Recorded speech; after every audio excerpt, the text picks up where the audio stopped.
Assalamualaikum warahmatullahi wabarakatuh. Kali ini mau bikin kue lokal. Ini cara racikan lokal.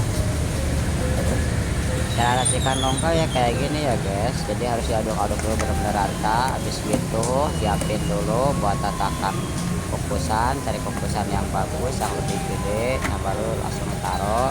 Habis itu kasih daun pandan. Nah udah dikasih daun pandan, nah bawahnya terus dikasih gula, terus dikasih lagi tepung, kasih gula, terus biar rata antara pinggir samping-sampingnya tuh, terus rata biar rata. Nah udah itu kasih tepung lagi ya guys.